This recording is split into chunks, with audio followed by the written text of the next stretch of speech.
안녕하세요. 그린빌 가족 여러분. 오늘 금요일 아침.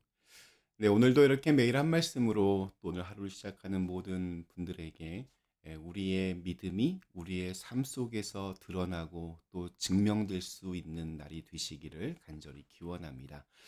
자, 오늘 저희는 누가복음 8장 우리 40절에서 48절의 말씀으로 함께 오늘 이 아침 시작하도록 하겠습니다.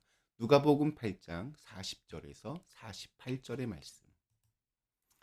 예수께서 돌아오심에 무리가 환영하니 이는 다 기다렸음이로라. 이에 회당장인 야이로라 하는 사람이 와서 예수의 발 아래 엎드려 자기 집에 오시기를 간구하니 이는 자기에게 12살 된 외딸이 있어 죽어가미러라.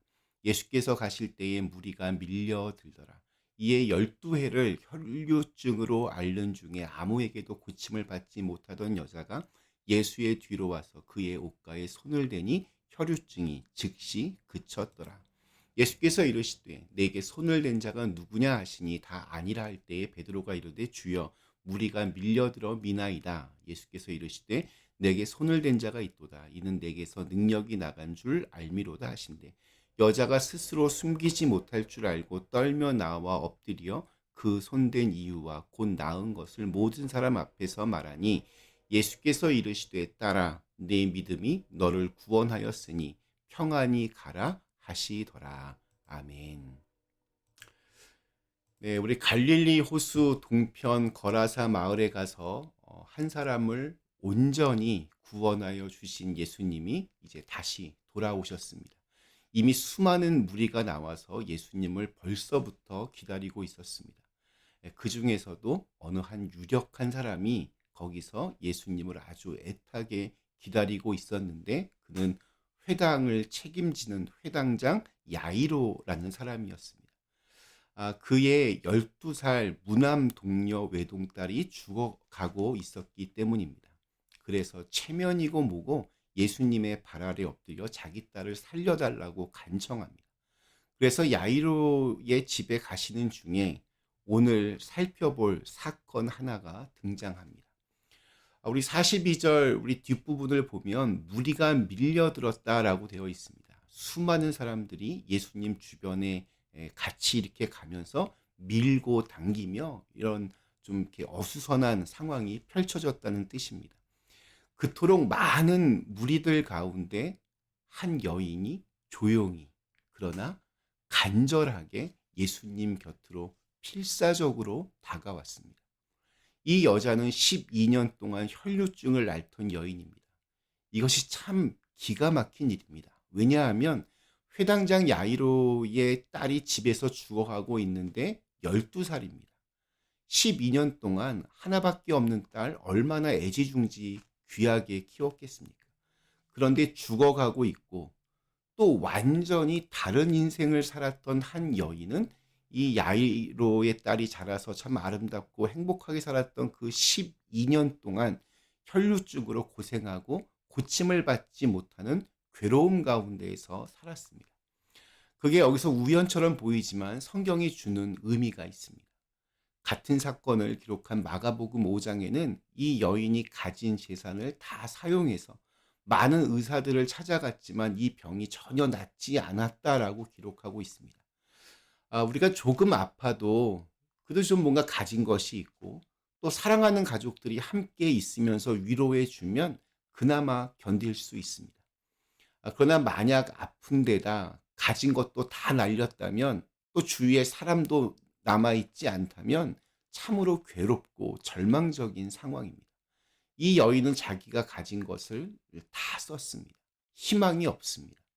병은 병대로 낫지를 않았고 가진 것은 다 날린 상황입니다.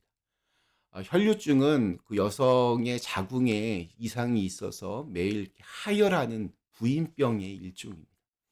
위생시설이 지금과는 비교도 안 되게 형편없었던 1세기 유대 땅에서 뭐 옷을 깨끗하게 이렇게 매일같이 빨 수도 없었을 것이고 설령 그랬다 치더라도 이 여인의 몸에서는 항상 비릿한 피냄새가 났을 것입니다. 12년이라는 이 오랜 시간 동안 이 병 때문에 길을 가다가 혹시라도 남들이 자기 병을 눈치챌까 봐 굉장히 조심하며 살아야 했을 것이고, 그래서 항상 조심했기 때문에 늘 긴장되고 또 언제나 피곤한 삶을 살았을 것입니다. 이 여인에게 혈루증은 굉장한 괴로움과 불편함을 주었습니다. 그런데 그 병보다 더 고통스러운 게 있습니다. 진짜로 고통스러웠던 것은 율법이 자기와 같은 사람을 부정한 사람으로 정죄한다는 사실이었습니다. 율법에 따르면 여성이 월경 기간이 아닌데도 피를 흘리면 부정한 사람이며 그 사람이 만지는 모든 것이 부정하다고 그렇게 못 받고 있습니다. 이 여인은 12년 동안 항상 피를 흘렸기 때문에 부정한 사람입니다. 그녀가 만지는 것들도 다 부정하게 되었고 또 그녀를 만지는 사람도 부정하게 되었습니다. 그렇기 때문에 당시 유대의 율법적인 사회에 속할 수가 없는 아주 불쌍한 존재가 된 것입니다. 부정하다. 이 말은 같이 살 수 없다. 이러한 뜻입니다. 이 여인은 그러한 상황 속에서 예수님께 와서 그 무리들 가운데 섞여 가다가 예수님 뒤로 와서 당시 유대인 남자들이 입는 긴 그 겉옷의 끝자락에 살짝 손을 대었습니다. 그 결과 혈루증이 즉시 그치게 됩니다. 이 여인은 처음에 아마 누군가로부터 예수님에 대한 소문을 들었을 것입니다. 그분의 능력에 대한 소문. 예수라는 분이 나사렛에서 오셨는데 이런 사람도 고치시고 저런 사람도 고치시고 심지어 죽은 사람도 살리고 아주 엄청나다. 이러한 소문을 들은 겁니다. 그러니까 누군가가 그녀에게 직접 혹은 간접적으로 어디서 들리는 소리가 있었으니까 이 여인이 들은 겁니다.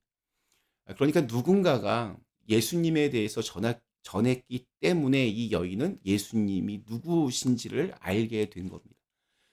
예수님에 대해서 이렇게 때를 얻든지 못 얻든지 이렇게 전하는 것이 참 중요합니다. 이 12회를 혈루증을 앓던 여자가 예수님께 왔지만 이 넘어야 할 두 가지의 장애물이 있습니다. 하나는 예수님 주변에 지금 너무 많은 사람들이 있습니다. 이건 외적인 장애물입니다. 율법에 따르면 이 여인은 이렇게 수많은 무리 가운데 끼어들 수 없는 부정한 존재입니다. 사실은 거기에 오면 안 됩니다. 사람들이 그때 몰라서 그랬지, 만약에 이 여인의 병을 알았으면 돌에 맞아 죽을 수도 있었습니다. 그러나 그것을 알면서도 왔을 만큼 이 여인의 마음은 절박합니다. 정말 간절합니다. 이 여인은 아픈 병자입니다. 약하고 말랐을 겁니다. 매일 피를 흘려서 기력도 없었을 겁니다. 이렇게 약한 병자인 여자가 수많은 사람들, 그것도 남자들이 가득한 그곳에서 그 사이를 뚫고 예수님께로 가까이 간다는 것은 이건 정말 힘든 일입니다. 또한 이 여인에게는 내적인 장애물도 있습니다. 수많은 병자들이 예수님께 와서 치유를 받았는데 지금까지 치유받은 사람들 대부분은 예수님께 나와 자기의 병든 곳이 어디인지를 보이면서 고침을 받았습니다. 그러나 이 여인의 병은 좀 이렇게 감추어야 될 그런 곳이었고 율법에 의해서 또한 부정한 병이었으며 남들에게 이렇게 보일 수도 없는 병, 보일 수 있는 병도 아닙니다. 그래서 그녀는 예수님 앞에는 도저히 이렇게 올 수가 없어서 뒤로 가서 예수님의 옷가를 살짝 손으로 만집니다. 그러자 그녀의 병이 깨끗해졌습니다.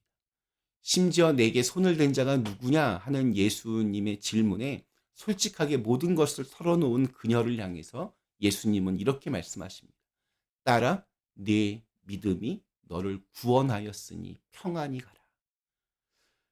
믿음이라고 하는 것은 이렇게 나의 손과 발로 내가 직접 그리고 자발적으로 참여하는 것입니다. 하나님의 은혜도 저절로 이렇게 주어지는 것이 아닙니다.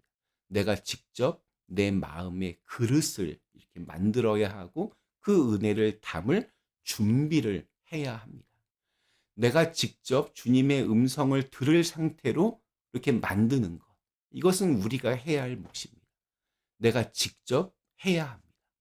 그 행동이 주님의 기적을 가져오고 그분의 능력을 이끌어오고 그 행동이 나를 구원의 길로 인도합니다.